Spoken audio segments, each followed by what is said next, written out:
umukuru yitwaga Helena, umuto akitwa Serena. Bari abakobwa bakunda cyane bikomeye. Yakoraga ibishoboka byose ngo abana be batagira icyo bifuza bakakibura. Abakobwa be bose bamaze gukura arabashyingira. Umukobwa we mukuru Helena amushyingira umuhinzi, naho umukobwa we muto Serena amushyingira umugabo w'umubumbyi. Abakobwa be bombi bagiye kubaka ingo zabo bombi bose banezerewe. Ise ariko agahora ahangayikishijwe n'ibyishimo by'abakobwa be.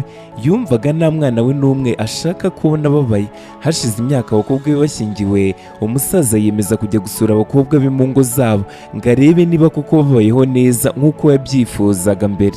Umusaza abanza ku mukobwa we mukuru Helena wari warashyingiye umuhinzi. Bamaze kumwakira, Ise ati mwana wanjye ndagiye, narinje kureba niba umeze neza wishimye, ariko mbere yuko ngenda mbwira, nta kintu wifuza, buriya nta kintu wifuza ngo ujye kugisengera Imana ikiguhe, ko nshaka ko uhora wishimye rwose mwana wanjye. Helena n'agahinda kenshi mu maso ati papa, urebye nari mbayeho neza, ariko mfite ikibazo kinkomereye. Ndifuza yuko imvura yagwa byibuze muri iyi minsi, imyaka yacu ikera, dore dutunzwe n'ubuhinzi. Ise ati icyo gusa mwana wanjye, ibyo ntibiguhangayikishe, ndabisengera rwose kandi birakemuka, imvura vuba ngaho iraza kugwa. Ise atarajya mu rugo ati ariko reka mbanze nce no kwa murumuna wawe Serena ndebe uko bimeze. Serena wa mukobwa mutoya yari yarashyingiye umubumbyi.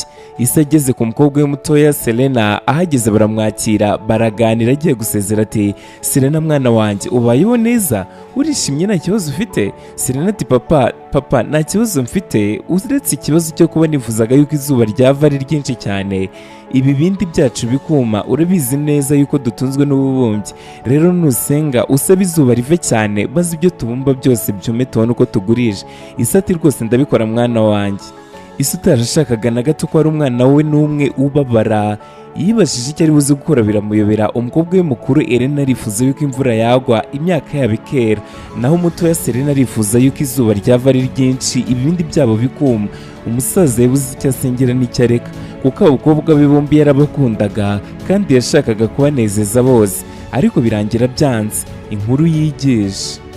Ubu ni ubuzima bwo muri iyi si. Akababaro kawe nibyo byishimo bya mugenzi wawe, ibyishimo byawe kandi uzasanga ari undi bibabaza. Iyi ni nayo mpamvu utabasha kunezeza abantu bose icyarimwe, kuko ibyo bifuza biratandukanye. Aha niho uzasanga abageni bategura ubukwe bagakora ibishoboka byose kugira ngo banezeze abazaza mu bukwe bwabo, ariko ubukwe bwabo bwarangira ugasanga bamwe bati ubukwe bwagenze neza, ibintu byose byari sawa rwose, batetse neza, ibiryo byari biryoshye, batwakiriye ku gihe, mbese igihe nishimye. Abandi nabo bati mbega ubukwe bubishye we, ibiryo byari bikonje, abageni baje bambaye nabi, urebye ngewe ubukwe ntabwo nabukunze nk'uko nabikekaga. Kuko ibyo abantu bifuza kubona mu bukwe bitandukanye, niyo mpamvu icyo uzakora cyose utazigera ubasha kubanezereza icyarimwe.